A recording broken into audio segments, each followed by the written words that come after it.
শেরপুরের সপ্তাহের ব্যবধানে কেজিতে ৩০ টাকা বেড়েছে বেগুনের দাম। এছাড়া প্রতি হালি লেবুতে দাম বেড়েছে ২০ টাকা। তবে কিছুটা কমেছে পেঁয়াজ, রসুন এবং শসার দাম। এ বিষয়ে বিস্তারিত জানাতে শহরের নবীনগর হাজির বাজার থেকে যুক্ত হচ্ছেন জাহিদুল খান সৌরভ। সৌরভ, রোজায় তো বেগুন লেবু বেশি ব্যবহার হয়ে থাকে। রোজার মাঝে এসে বেগুনের দাম এবং লেবুর বাড়তি দামের কারণ হিসেবে কি বলছেন ব্যবসায়ীরা?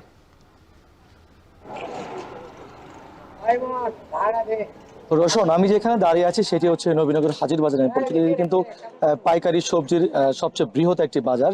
তো আমরা সকাল থেকে দেখছিলাম যে ক্রেতা বিক্রেতাদের হাটটাতে এই বাজার মুখর রয়েছে। আমরা দেখেছি সকাল থেকে ছোট ছোট ভ্যান, রিক্সা, অটো রিক্সা করে কিন্তু সবজি কৃষকরা এখানে বিক্রির জন্য নিয়ে এসছেন।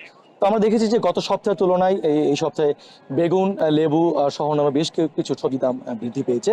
তো আমি যদি রসুন বাজার দরটা জানাই, আমরা দেখেছি যে গত সপ্তাহে বেগুন বিক্রি হচ্ছিল 30 টাকা কেজি ধরে, সেটি কিন্তু আজকের বাজারে 30 টাকা বৃদ্ধি পেয়ে 60 টাকা কেজি বিক্রি হচ্ছে।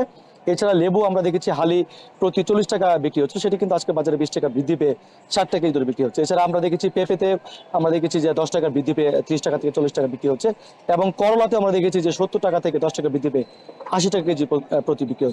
তবে কিছুটা অপরিবর্তিত রয়েছে, যেমন আমরা দেখেছি রসুন বিক্রি হচ্ছে 80 টাকা কেজি ধরে, আলু বিক্রি অপরিবর্তিত থেকে বিক্রি হচ্ছে 20 টাকা কেজি ধরে, টমেটো বিক্রি হচ্ছে 10 টাকা কেজি ধরে। এছাড়া পেঁয়াজ দেখেছি আমরা অপরিবর্তিত থেকে 40 টাকা কেজি ধরে বিক্রি হচ্ছে। শসা বিক্রি হচ্ছে 10 টাকা কমে 40 টাকা থেকে 30 টাকা কেজি ধরে।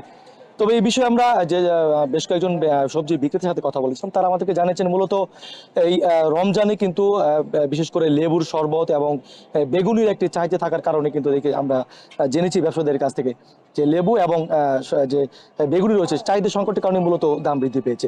তবে তারা বলছেন যে এখানে কোনো সিন্ডিকেট করে দাম বৃদ্ধি করা হয়নি, মূলত বাজারে যে চাহিদা এবং চাহিদার তুলনায় সংকটের কারণে এই দামটি বৃদ্ধি পেয়েছে। তারা বলছেন যে যদি সরবরাহটা বৃদ্ধি পায় তাহলে হয়তো এই সংকটটা কেটে গেলে দাম ক্রেতাদের নাগালের মধ্যেই থাকবে। তো বৃদ্ধির বিষয়ে আমি বেশ কয়েকজন ক্রেতাদের সাথে কথা বলেছিলাম। তারা বলছেন যে এই রমজানে বিশেষ করে লেবু, তারপর হচ্ছে বেগুনি, পেঁপে সহ বিভিন্ন সবজির কিছুটা চাহিদা থাকে।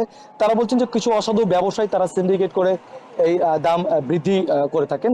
তো ক্রেতারা বলছেন যে যদি নিয়মিত বাজার মনিটরিং করা হয় এবং জেলা প্রশাসন, ভ্রাম্যমাণ আদালত পরিচালনা করা হয় এবং ভোক্তা অধিকার যদি নিয়মিত বাজার মনিটরিং করে তাহলে হয়তো এই সবজির দাম কিছুটা হলে নাগালের মধ্যে থাকবে। তো তারা বলছেন যেহেতু সামনে ঈদ রয়েছে, ঈদে শসা, টমেটো সহ বেশ কিছু সবজির চাহিদা আরো বেশি বৃদ্ধি পায়।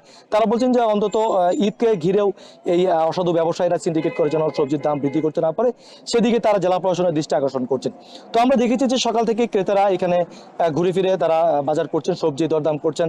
তো কিছুটা দেখেছি যে যাদের হয়তো বেগুন 2 কেজি প্রয়োজন তারা হয়তো দাম বৃদ্ধির কারণে 1 কেজি কিনে বাড়ি ফিরছেন, যাদের লেবু 2 হাজি প্রয়োজন তারা 1 হালি কিনে বাড়ি ফিরছেন। তো রোশন, এই ছিল শেরপুরের সবজি দরদামের সর্বশেষ তথ্য আমার কাছে। শেরপুর থেকে যুক্ত ছিলেন আমাদের সহকর্মী জাহিদুল খান সৌরভ।